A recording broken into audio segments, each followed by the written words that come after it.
Olá, meus amados, tudo bom com você, meu povo? Glória a Deus, né? Até aqui o Senhor Deus tendo sustentado e a graça do Senhor Deus, né? Ela é suficiente na minha e na sua vida. Estamos aqui para, né, sermos libertos, né? Como diz lá em João, né? E conhecereis a verdade vos libertará, né? O conhecimento liberta e a ignorância aprisiona, né? Por isso, lá em 1 Tessalonicenses, né, Paulo diz que nós devemos examinar todas as coisas e reter aquilo que é bom, né? O que é reter? Reter é ficar. Aquilo que é bom tem que ficar, né? A gente examina, lança fora aquilo que não presta, aquilo que é bom a gente retém, né? Então, fazendo um resumo do nosso estudo de ontem. Ontem nós aprendemos, né, que templo ele não é um lugar onde nós vamos para adorar. O templo é o que nos tornamos quando nós, né, aceitamos Jesus como nosso Senhor e Salvador. Então, quando nós aceitamos Jesus, nós passamos a ser templo, morada dele, como nós, né, aprendemos ontem que Deus ele mora em gente, ele mora dentro de pessoas, né? Ele não mora, né, dentro de espaços físicos, né? Deus não habita espaço físico, Deus habita uma casa que é eu e que é você, né? Embora a presença do Senhor ela esteja em todos os lugares, porque Deus é onipresente. Então a onipresença de Deus é um dos atributos de Deus. Ele está presente em todos os lugares, é diferente dele habitar, fazer morada. E como que ele faz essa habitação, faz essa morada, né?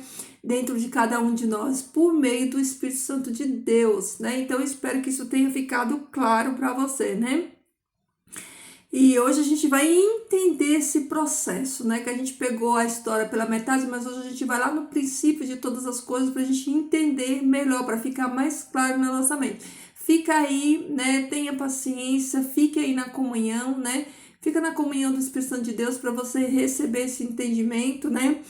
O vídeo vai ser um pouquinho mais longo, mas eu já te garanto que vai valer a pena, porque o conhecimento, né, que você vai ter, né, vai superar tudo isso. Então, a presença de Deus, né, que antes, né, habitava em uma tenda, né, no tabernáculo, a partir, né, da vinda de Jesus, a partir da nova aliança do Calvário, aliança no sangue de Cristo, né, então o Senhor, ele deixa de habitar em uma tenda para habitar dentro de pessoas, dentro de cada um de nós, né, pois Jesus, que é o sumo sacerdote, deu acesso, né, a todos nós. Lembra quando, né, nós estudamos ontem que quando o véu se rasgou, Jesus abriu acesso, abriu caminho. Então, né, hoje todos nós temos esse livre acesso a Deus por meio do sacrifício de Jesus. Então vamos, né, vamos falar aqui, né, como tudo começou, né? Pega aí a sua Bíblia, pega a palavra de Deus, vamos manusear ela, pega a sua espada aí, vamos manusear agora. Olha só. Vamos falar sobre tabernáculo. O que é um tabernáculo, né? Você sabe o que é um tabernáculo? Um tabernáculo era uma tenda, né? Tabernáculo era uma tenda. Quando os filhos de Israel saíram do Egito, eles habitaram em tendas. Eles fizeram tendas e eles começaram, né, habitando, morando em tendas. Mas isso não é por acaso. Há um propósito, queridos, há um propósito em tudo que Deus faz. Tudo que Deus faz tem um propósito, tem um sentido. Deus não faz nada por acaso, não faz nada aleatório. Tudo, né, no plano perfeito de Deus, né, tem um sentido, tem um propósito. Então, o que acontece? Lá no capítulo 24 de Êxodo, deixa eu ver, 24, 25. No capítulo 25 de Êxodo, né, no versículo 8, né, diz o seguinte, ó,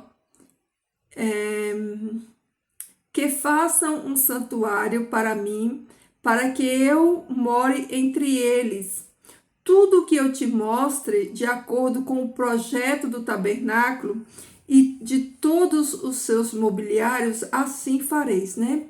Então Deus ele pede para Moisés para que Moisés faça um santuário. O que é um santuário, né? O santuário é uma tenda, né? Que pode ser, né, casa de oração, que era uma casa de oração, né? Então, o que acontece, né? Deus pede para que Moisés faça esse santuário, né? Para que ele habite no meio do povo. E assim como o povo habitava em tendas, Deus ele passou a habitar em tenda junto com o seu povo, né? E qual que eram os materiais que eram feitos, né? Que foi feito o santuário, né? O santuário foi feito de madeira, de peles de animal e de tecido.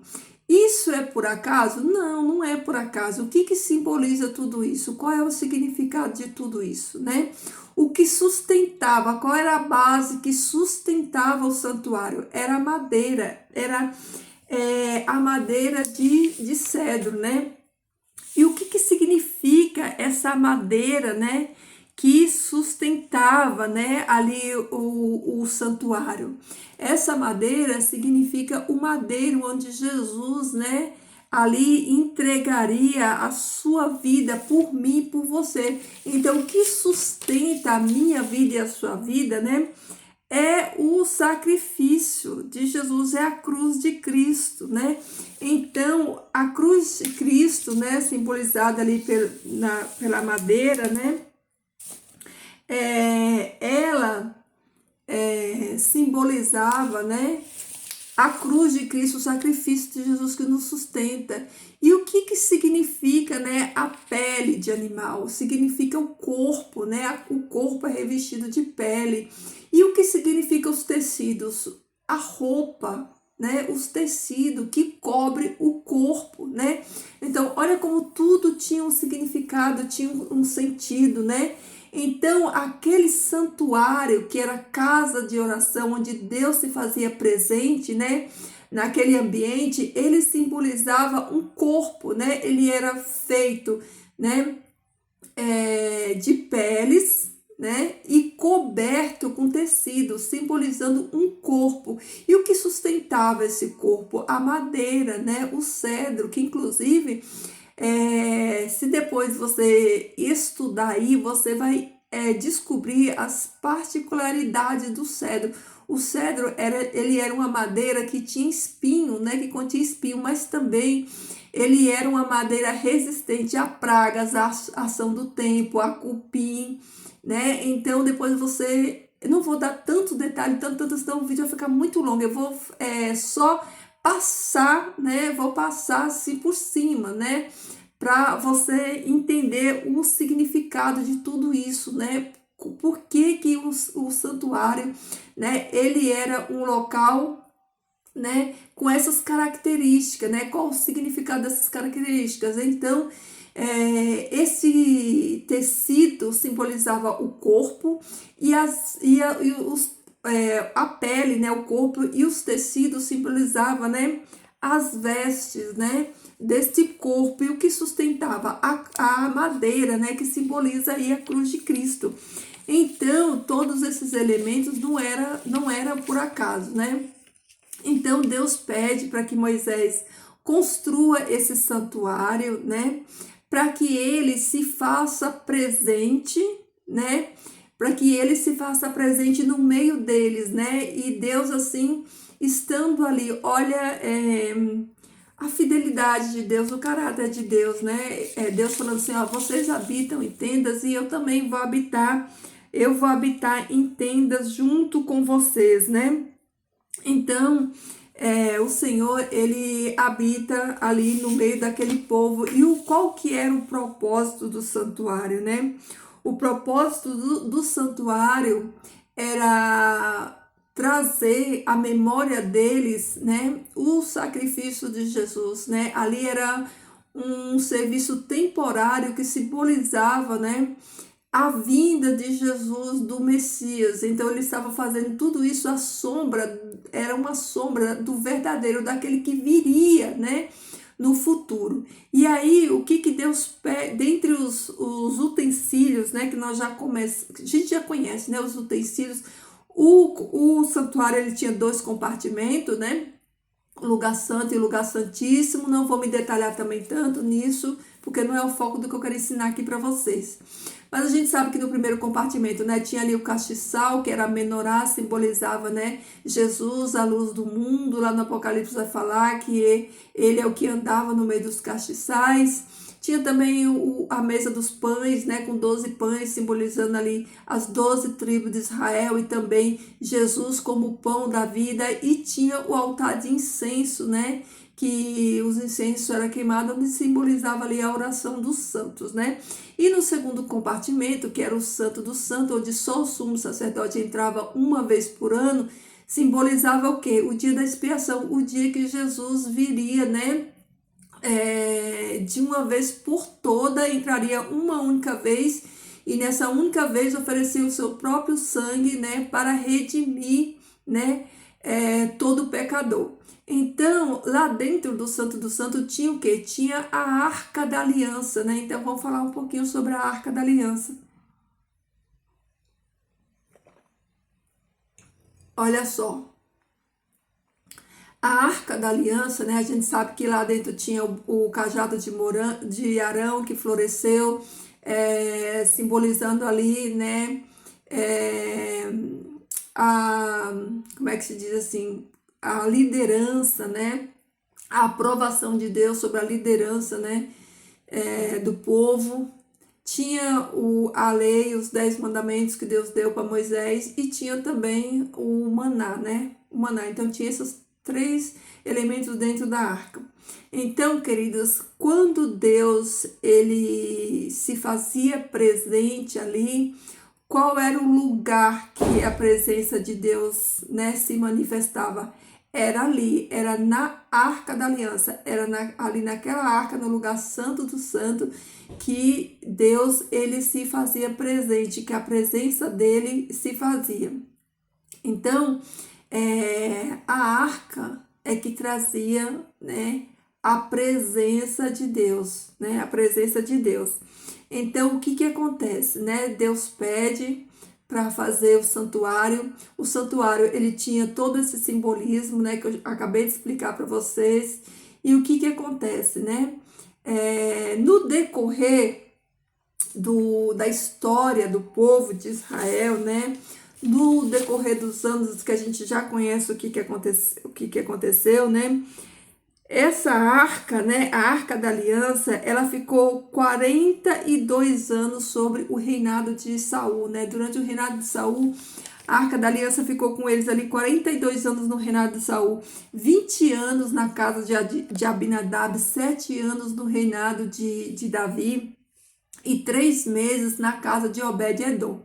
Então, a arca que simbolizava a presença do povo de Israel, ela esteve ali com eles, né, até a chegada, a invasão de Nabucodonosor, né, quando ele invadiu Jerusalém, né, o povo foi levado cativo porque o povo desobedeceu a Deus. E aí essa arca que simbolizava a presença do Senhor, né, ela desapareceu, né? E aqui, ó, lembra que eu falei ontem que às vezes Deus permite uma coisa, mas uma coisa é Deus permitir, a outra coisa é Deus pedir?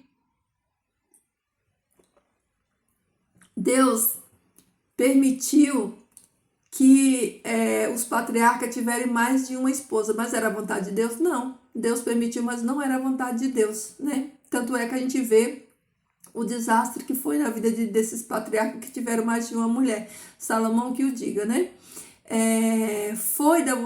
Deus permitiu que Agar gerasse um filho que não era o filho da promessa, permitiu que Sara e Abraão, né, fizesse, né, aquilo que não era para ser feito, né, não esperar no tempo da promessa e eles mesmos assistir. Deus permitiu, mas era a vontade de Deus? Não, a vontade de Deus é que eles esperassem cumprir a vontade dele. Então eu quero que você entenda que muitas coisas estão na palavra de Deus, né, não porque Deus mandou, mas sim porque Deus, né, Deus permitiu.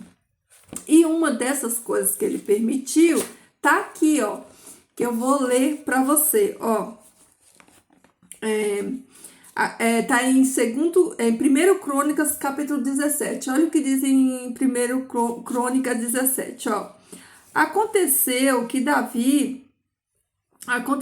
enquanto Davi vivia em sua casa, disse Davi ao profeta Natã: Veja, eu habito em uma casa recoberta com vigas de cedro, enquanto a arca de Yahvé está posta no interior de uma tenda de pele de cabra.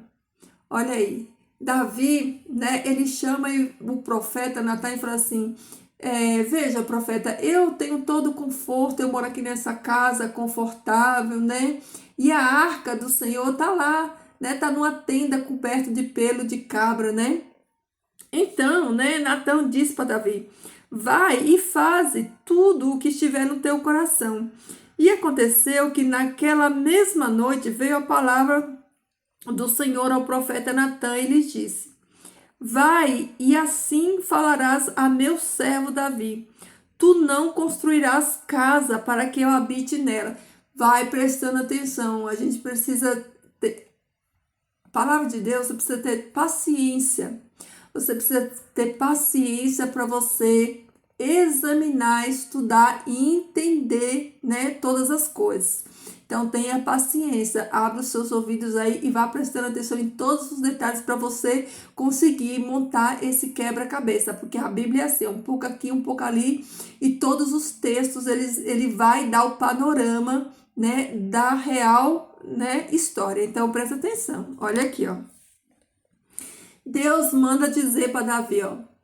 Deus manda dizer para Davi, ó, tu não construirás casa para que eu habite nela, pois não habitei em uma casa desde o dia que fiz subir a Israel do Egito até agora, mas tenho andado de tenda em tenda. Deus fala assim, Deus entende o coração, o desejo do coração de Davi. Davi, ele era um adorador, então era o zelo, ele tinha zelo, então ele imaginava que se ele estava numa casa confortável, que a arca do Senhor também merecia estar em uma casa confortável. Mas olha o que diz o Senhor para ele. Deus fala assim, não, Davi, tu não vai construir uma casa para mim, pois eu não habitei em nenhuma casa desde o dia que subi os filhos de Israel do Egito até agora, né? Mas tenho andado de tenda em tenda. Eu estou no meio de vocês. Eu estou de tenda em tenda. Eu estou de casa em casa, né? Eis que acaso, onde quer que eu andei com todos os filhos de Israel, a quem ordenei para que julgasse o meu povo de Israel, lhe disse, por que não me construíste uma casa recoberta com madeira de cedro? Davi, por acaso eu que tenho andado com vocês, tenho habitado em tendas desde o dia que vocês saíram do deserto, por acaso eu pedi uma casa para vocês? Prestem atenção, queridos, prestem atenção. Olha aí, ó. Eu vou ler de novo, ó. Eis que acaso, onde quer que eu andei com todos os filhos de Israel, a quem ordenei para que julgasse o meu povo de Israel, e lhes disse, por que não me construíste uma casa recoberta com cedro? Por um acaso eu já cobrei casa de vocês, por um acaso eu pedi casa para vocês, no entanto, eu habito no meio de vocês, eu habito em tenda. Agora, pois, assim dirás ao meu servo Davi, assim diz o Senhor dos Exércitos, eu te tomei do redil de detrás das ovelhas, para que fosse rei sobre o meu povo Israel. Por onde quer que fosse, eis que estive contigo, exterminei a todos os teus adversários de tua presença e te fiz um grande nome, como o nome dos grandes que há na terra. Né? Preparei também um lugar para o meu povo Israel e o farei morar. Eu o estabelecerei em seu lugar e não mais será removido. E os filhos da iniquidade nunca mais levantarão cativos, levarão cativos como no passado. Olha aí, queridos, vamos entender. Deus fala assim, ó, nunca pedi casa para vocês, Davi. Eu tirei o povo do Egito, eu estive com o povo, eu habitei em tenda, eu estou em meio do povo. Eu te tirei lá do rebanho dos teus países e te trouxe para ser rei sobre o meu povo, para governar o meu povo. Eu estive contigo, eu exterminei os teus adversários. Eu preparei um lugar para este povo, né? E eu estabelecerei estabelecerei em seu lugar, e não mais serão removidos. Vai prestando atenção. Abre bem os seus ouvidos. Aí, né? Deus fala assim, ó. Continua falando, né, o profeta, ó. Desde o dia em que constituí juiz sobre o meu povo Israel, porém de ti descanso de todos os teus adversários. Isso aqui, ó, é Deus. Deus fala muitas coisas a Davi nesse recado, vamos assim dizer, né? Que aqui é o profeta Natan traduzindo para Davi aquilo que Deus falou, né? Então, Deus começa a falar que ele não vai habitar, que ele nunca pediu casa, que ele não habita, né? Que ele já está habitando no meio das tendas e tudo mais. Então, Deus fala que ele preparou, né, também um lugar para o meu povo Israel, né? Deus preparou um lugar para Israel, Jerusalém, e o farei morar, eu o estabelecerei, e em seu lugar, e não mais será removido, e os filhos da iniquidade não mais o levarão cativos, como no passado, né? Desde o dia em que te constituí juiz sobre o meu povo Israel, porém te dei descanso de todos os teus adversários. Do mesmo modo, o Senhor te declara que o reino está estável para sempre. Queridos, Deus deu descanso para Davi. Quando Davi chegou à velhice, o reino estava conquistado, né? Não tinha mais guerra, né? Davi já tinha vencido todos os inimigos dele, né? Houve muitas batalhas no reinado de Davi. Davi fez muitas guerras, mas ele também conquistou tudo, né? E quando o seu filho herdou o seu reino, havia paz, porque Davi, ó, tinha dizimado aqueles povos inimigos, né? Então é isso que Deus está falando aqui para ele, ó. Do mesmo modo, o Senhor te declarou que o reino está estável para sempre, né?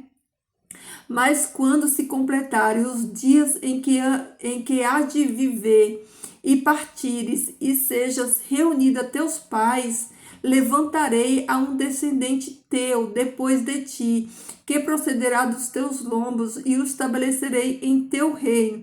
Olha Deus falando aqui da morte. Deus fala que ele vai morrer, vai ser recolhido, mas que o reino dele vai permanecer, porque Deus vai levantar uma pessoa para dar continuidade ao reino dele.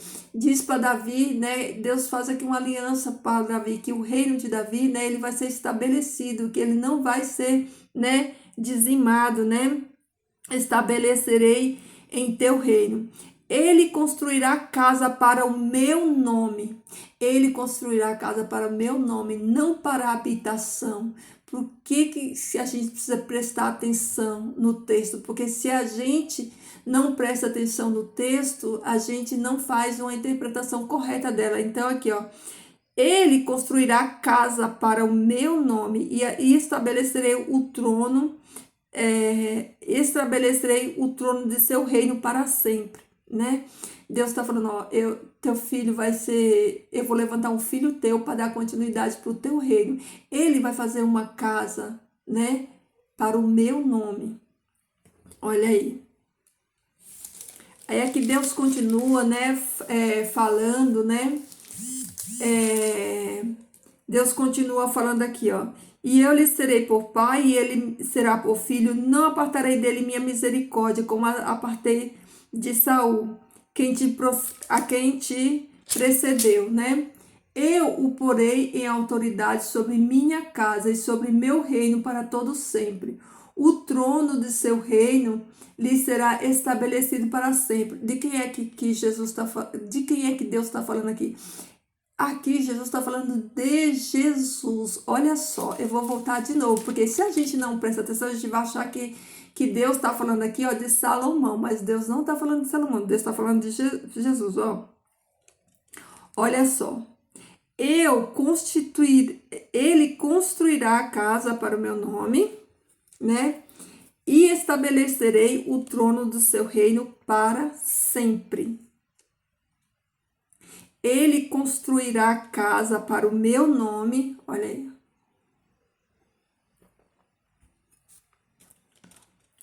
E estabelecerei o trono do seu reino para sempre. Qual é o reinado que dura para sempre? Esse reino aqui, ó, é o reino lá da estátua, que é o reino que vem, ó, a pedra que vai esmiuçar os pés da serpente sem auxílio de mão.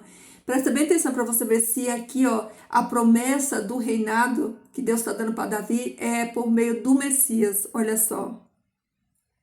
Ó. Olha só, prestem bem atenção. Mas quando se completarem os dias em que há de viver e partires e sejam reunidos a teus pais, levantarei um descendente teu, depois de ti, que procederá dos teus lombos, e o estabelecerei em teu reino. Olha aqui, ó. Ele construirá casa para o meu nome, e estabelecerei o trono de seu reino para sempre. E eu lhe serei por pai, e ele será por filho. Não apartarei dele minhas misericórdias, como as apartei de Saul, quem te precedeu. Eu o porei em autoridade sobre minha casa e sobre o meu reino para todo sempre. O trono de seu reino lhe será estabelecido para sempre. Vocês entenderam?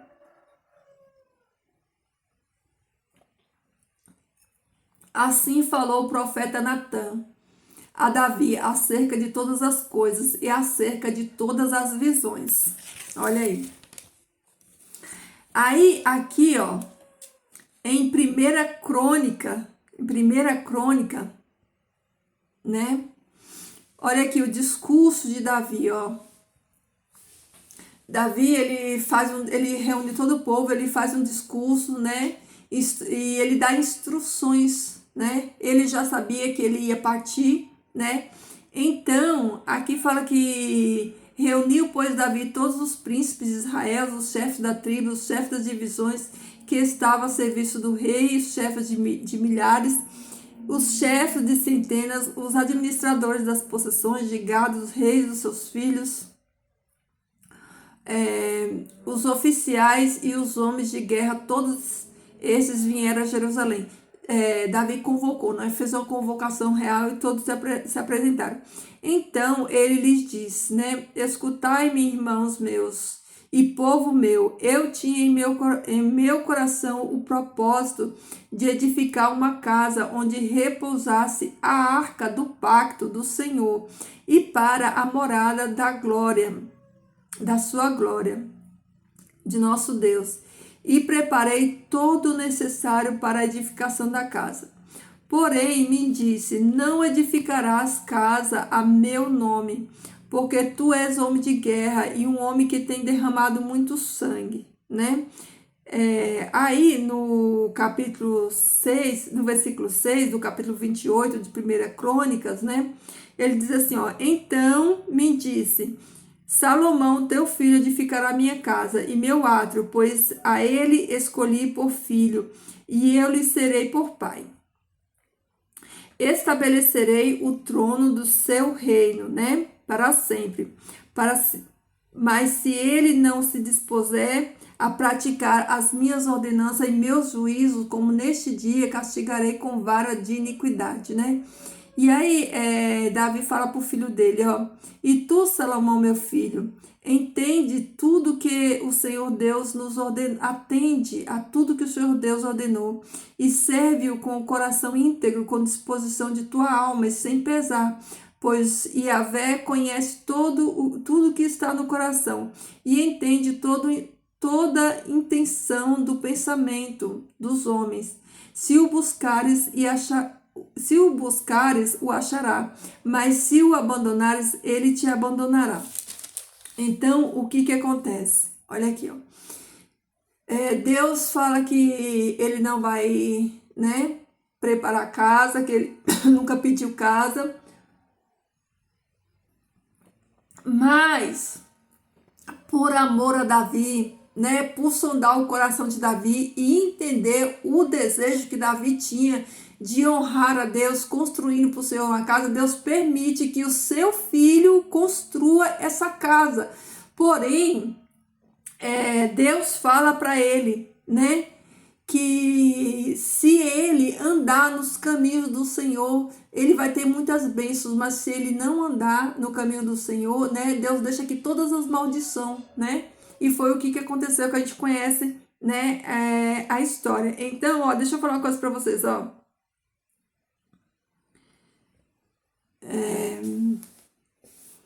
Então, Davi prepara tudo. Davi já sabia que ia morrer, ele prepara tudo. Então, olha aqui que coisa impressionante, olha.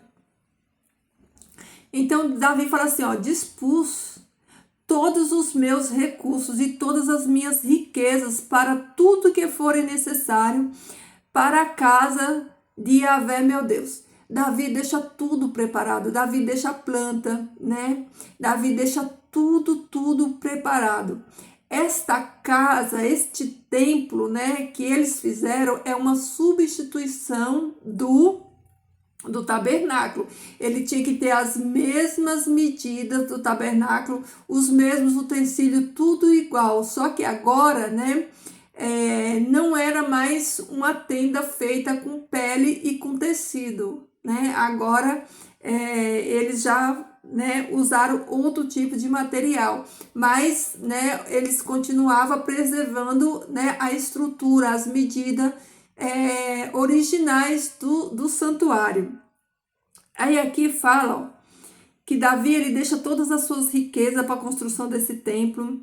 E aí ele fala assim, ó, ainda que me falte prepararei ainda do que me falta prepararei e dispus tudo que seja necessário para a casa. Mesmo da minha insuficiência dispus prata para os gastos da casa de meu Deus. Milhares de talentos de ouro e de ouro fino, e o dobro de milhares de talentos de prata para recobrir os muros da cidade. Queridos, quando Salomão ele pegou aqui, né? Ele recebeu o reinado do seu pai, Davi. Ele recebeu um reino pacificado, um reino conquistado. Salomão não foi para guerra, ele não teve guerras, ele não teve batalha. Era tanto ouro, a riqueza era tão grande, era tanto ouro que nos dias de Salomão a prata não tinha valor nenhum. Você tem noção da quantidade de ouro que tinha, né, nos dias do reinado de Salomão. Então, Salomão, né, ele construiu, né, ele construiu o templo. Esse templo foi um templo, foi o mais luxuoso, né, o mais magnífico que já existiu, né, foi esse templo de Salomão. Há muitas controvérsias, né, muitas histórias que eu não vou falar aqui sobre esse templo, porque o que eu quero, né, falar sobre o templo com vocês. É aquilo que eu comecei dizendo, que quando Deus ele pediu para fazer o santuário, né, Deus pediu para fazer o santuário do jeito dele, Deus deu a medida, as cores, Deus foi detalhista em tudo saiu do jeitinho que Deus pediu. E Deus não pediu porque ele queria habitar, né, porque ele queria habitar ali. Mas qual que era o propósito dessa habitação de Deus junto com eles, né? Estar junto com eles e passar para eles uma lição de que aquele serviço do santuário, toda aquela ritualística do santuário, ela ia se findar em uma nova aliança que Jesus no futuro viria, né, a concretizar, porque o templo físico lá do tabernáculo, né, ele simbolizava o templo espiritual no corpo de Cristo Jesus, né? O próprio Deus fala assim que oferta não quiseste, antes um corpo me preparaste. Deus preparou um corpo. Então, este santuário, né, que simbolizava um corpo em que Deus habitava, né, no meio deles, né, futuramente, na nova aliança, quando Jesus viesse, esse corpo físico passaria a ser agora um corpo espiritual por meio de Cristo Jesus. Antes eles, né, iam ali trazer sacrifícios, né, físico em um templo, né, temporário. A partir de Jesus, eles iriam agora trazer sacrifícios espirituais em um templo espiritual que é eu e você, entendeu? Aí o que acontece, né? Por isso, quando Jesus vem, Jesus fala, destruir esse templo e em 3 dias levantarei, né, um templo novo. O que Jesus estava falando? Esse templo, né, vai ser destruído. Por quê? Porque esse templo não faz mais sentido, porque tudo que era a sombra dele se concretiza em Jesus. Então, a partir dali, não faz mais sentido o santuário, não precisa mais de templo, não precisa mais de santuário. Por quê? Porque Jesus tabernaculou, né?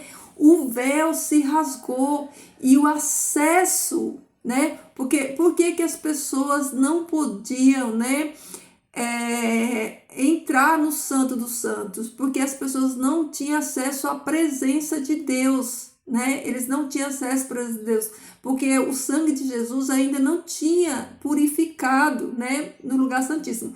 Logo, quando Jesus vem e quando Jesus ele dá esse acesso e a cortina, né, ela se rasga de cima para baixo, então o acesso, ó, de cima para baixo abriu acesso.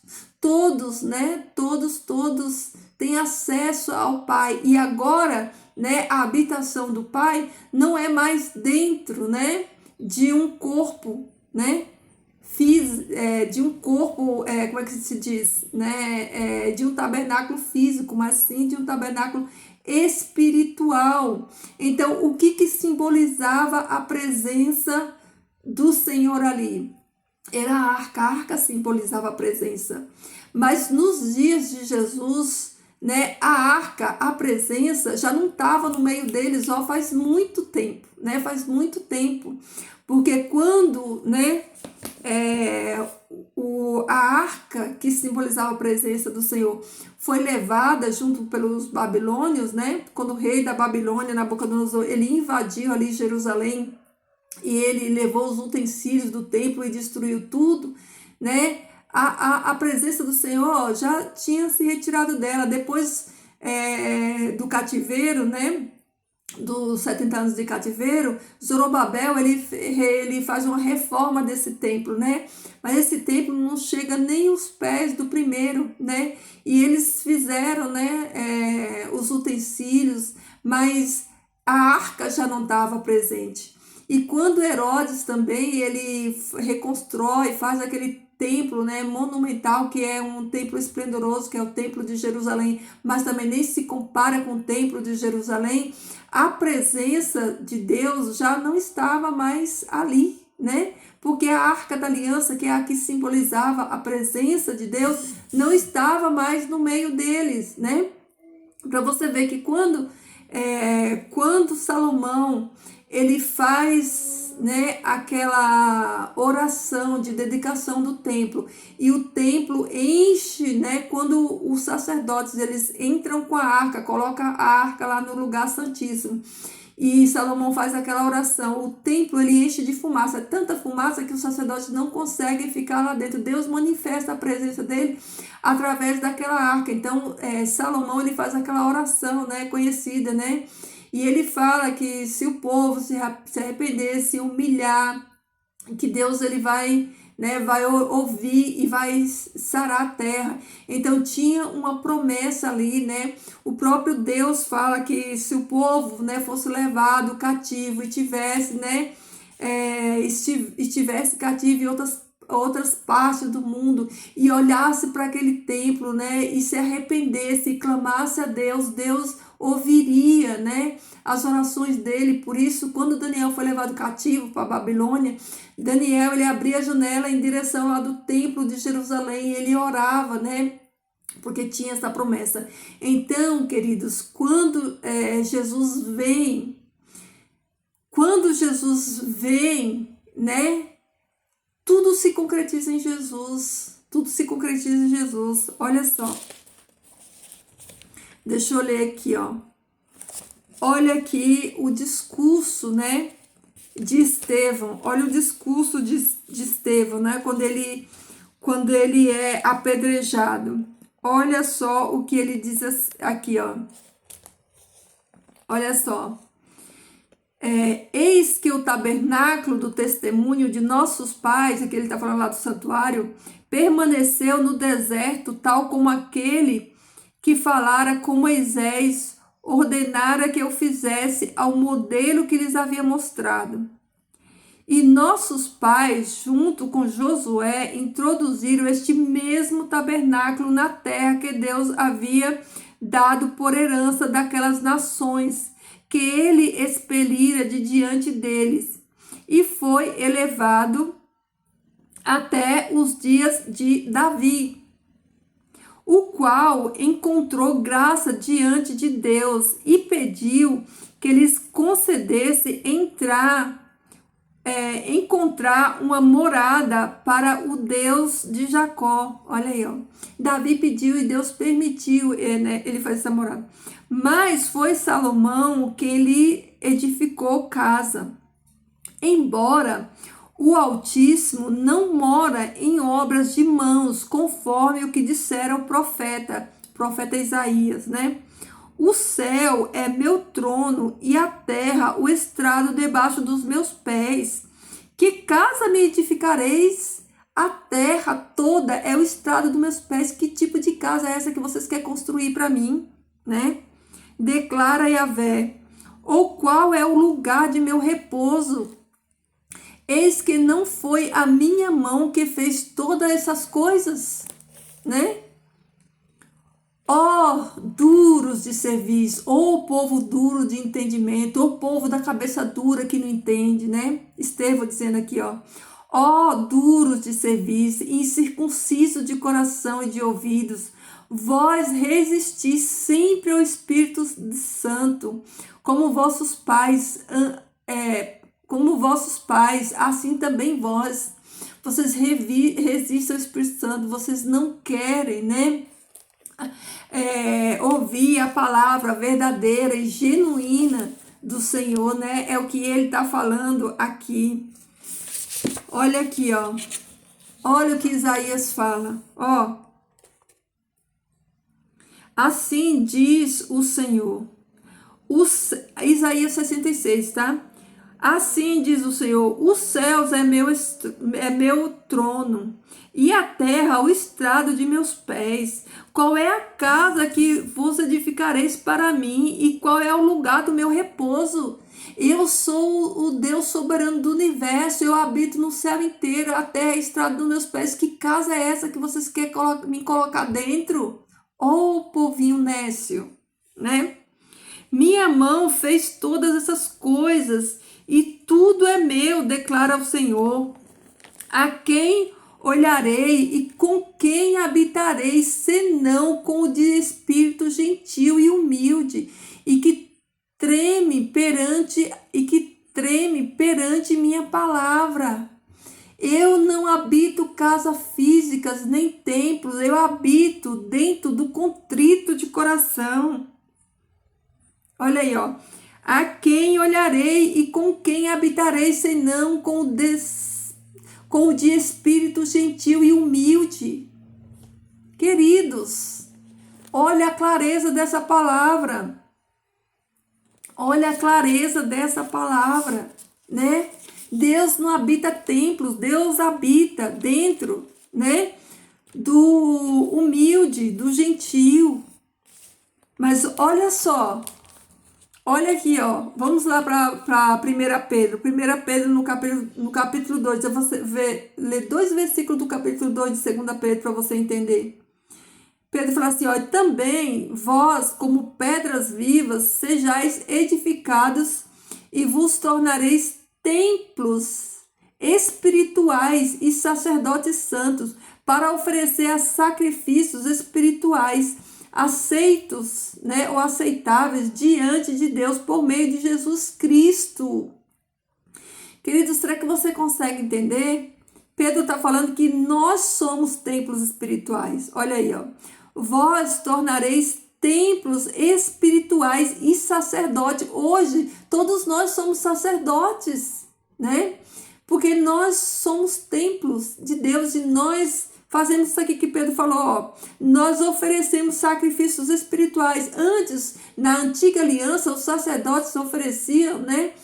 Sacrifícios de animais, rituais naquele templo que era um templo físico. Hoje, eu e você somos sacerdotes e oficiamos no templo espiritual, servindo a Deus sacrifícios, né? Espirituais, aceitos diante de Deus por meio de Jesus Cristo, por meio do sacrifício de Jesus Cristo, né? Aí no versículo 9 ele fala assim, mas vós sois linhagens escolhida para servir como sacerdote para o reino, um povo santo, né? Uma congregação redimida, para que anunciais as glórias daquele que vos chamou da terra, a luz admirável. Você entendeu? E eu quero fechar aqui, ó, em Apocalipse, no capítulo 1, do versículo 4 a 6, que diz o seguinte, ó. João, às 7 igrejas que estão na Ásia. Graça e paz a vós da parte do que é, do que era e do que há de vir, e dos 7 espíritos que estão diante de seu trono, e da parte de Jesus Cristo, a testemunha, o fiel, o primogênito dos mortos, e o soberano dos reis da terra, o que nos tem tomado, o que nos tem amado e com seu sangue nos soltou de nossos pecados, nos fez livre dos nossos pecados. Olha aí, ó. E nos tem feito um reino sacerdotal. Jesus nos fez livre do pecado por meio do seu sacrifício, fazendo para ele em nós, né? Reino sacerdotal para seu Deus e Pai, a quem seja a glória e o domínio para sempre e sempre. Amém. Queridos, estude o capítulo 10 do livro de Hebreus, lá vai falar detalhadamente sobre o santuário, né? Capítulo 8, capítulo 10 de Hebreus fala tudo isso.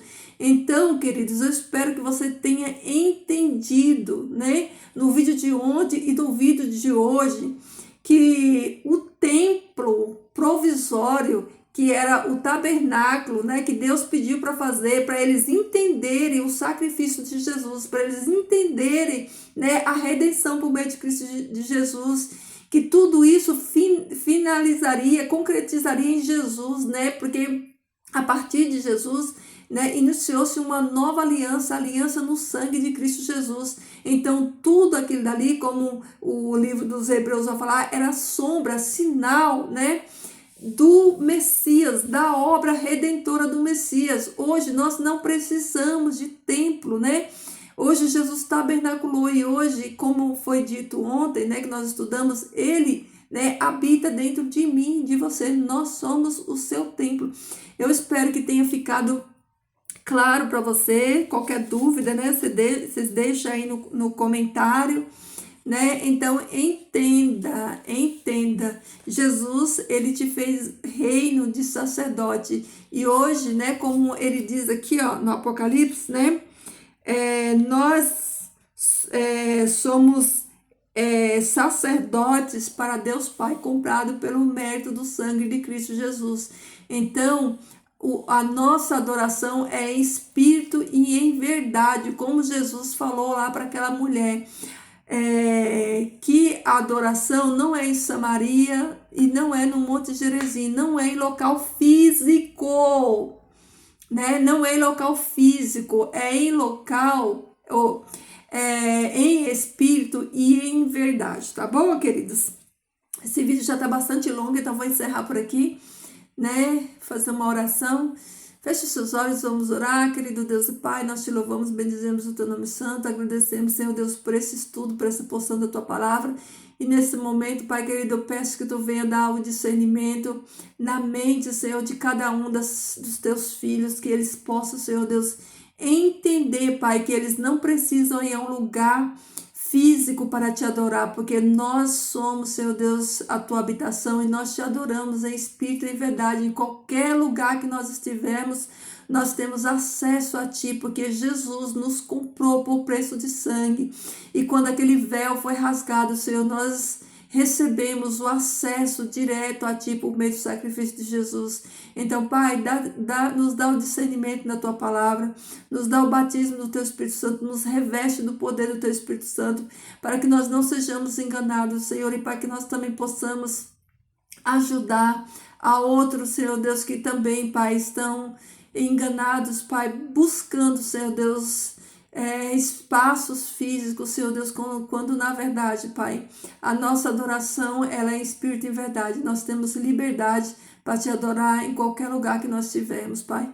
Obrigado por todas as bênçãos concedidas, obrigado pela tua graça, obrigado, Senhor, pelas tuas misericórdias que se renovam na nossa vida. Conduz, Senhor Deus, os nossos passos, Pai. Não permite, Pai, que venhamos ser enganados.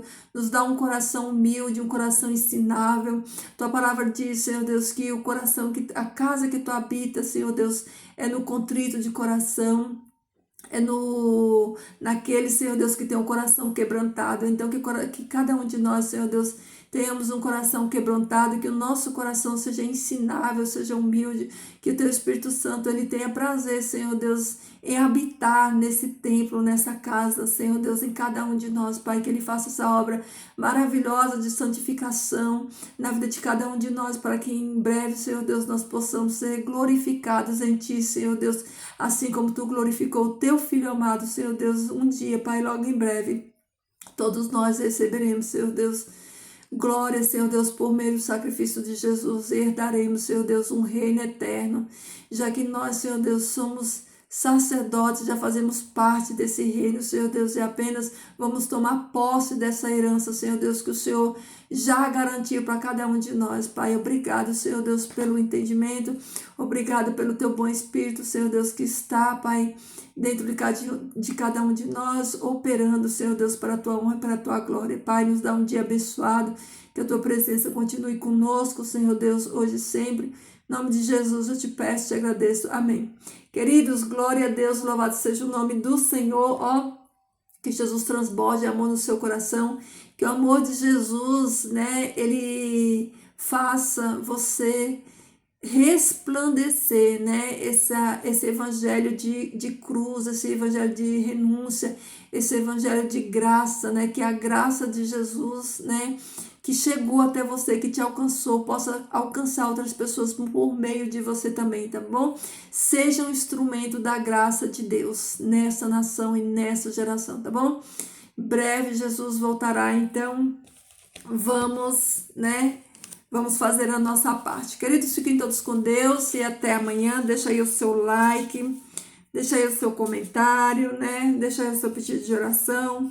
Fiquem todos na paz do Senhor, queridos, e até amanhã, tá bom?